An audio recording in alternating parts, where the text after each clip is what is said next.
All right, today we're going to get into the DNA of a great hire. It all starts with a strategic blueprint, and that blueprint has three parts: understanding the job, describing the role, and specifying who you're actually looking for. You get this right, you're on your way to building a winning team.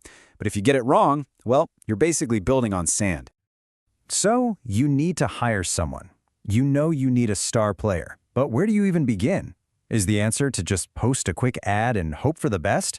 I mean, it's a really common trap, but a single misstep right here at the beginning can lead to a super costly, bad hire down the line. You know, this quote from Cassio and Aquinas is just perfect. Seriously, imagine a plumber showing up to a job without a wrench. It's unthinkable, right? That wrench is their most essential tool. For anyone in HR management, job analysis is your wrench. It is not a nice-to-have, it is the fundamental tool you need to build a team, period. And that brings us to the core of what we're talking about today. We're calling this a blueprint for a really good reason. These documents, the job analysis, the description, and the specification, they're not just administrative paperwork. Think of them as the architectural plans for every single role in your organization. And listen, getting this blueprint wrong carries some serious weight. A vague or just poorly written job description isn't just an inconvenience that attracts the wrong people. It can be a legal landmine, opening your whole organization up to some really costly discrimination claims.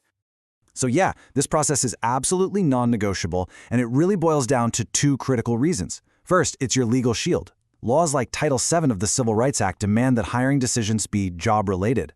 This analysis, that's your proof. And second, it's just smart strategy. I mean, you can't hit a target you haven't defined, right? A clear definition of the role from day one saves you a fortune in training costs and turnover. So what exactly is this whole foundational process? Before you can even think about writing a job description or listing the qualifications you want, you have to play detective. You have to conduct a thorough job analysis. Our sources give us a really clear and powerful definition here. Job analysis is a systematic process. It's all about discovering, understanding, and describing what people actually do in their roles.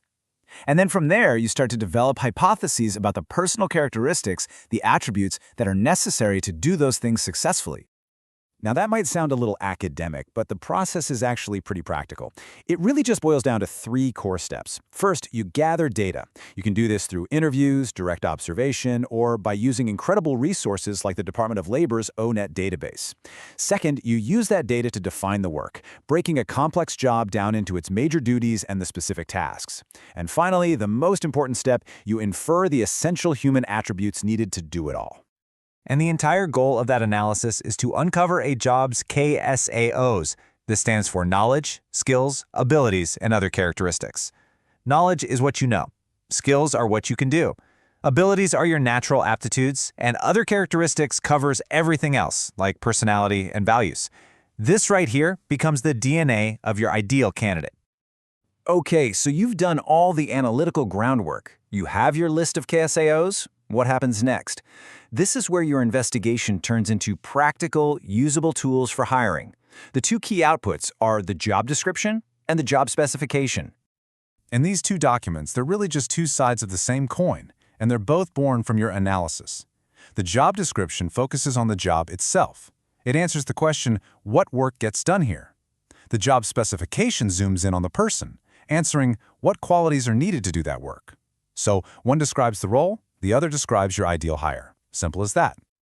Now, it is so important to understand that these documents don't just sit in a folder somewhere collecting dust. They are the engine at the very center of your entire talent management strategy. Let's take a look at how they fit into the bigger HR ecosystem. Job analysis isn't some standalone task. It is the central hub for every other key HR function. Just think about it for a second. Without a solid analysis, how can you recruit effectively? How do you select the right candidate or design the right training? If your analysis is flawed, everything that follows from recruitment all the way to performance management is going to be built on a shaky foundation. And this brings us right back to the most critical risk. A flawed job analysis isn't just an operational problem. It's a crack in your organization's legal foundation, and it leaves you exposed and vulnerable.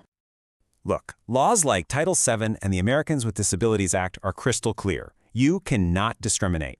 A proper job analysis is your best defense against that. By defining the essential functions of a role right up front, you create objective, legally defensible hiring criteria. It proves your decisions are based on the job's core duties, not on biased assumptions. So, as we start to wrap this up, it's really crucial to reframe this entire process. It's so easy to dismiss all this as just bureaucratic paperwork, but that completely misses the point. This is a deeply strategic activity. Ultimately, a really solid hiring blueprint achieves two fundamental goals. First, it aligns your people strategy directly with your business objectives by defining exactly what success looks like in every single role. And second, it shields your organization from significant legal and financial risk. It's both proactive strategy and essential defense. And that leaves us with one final, provocative thought. Take a hard look at how you hire. Is your process built on a solid, analytical foundation that actually defines the work and the attributes needed to succeed? Or are you just kind of guessing and hoping the right person happens to walk through the door? The answer to that question could really define the future of your team.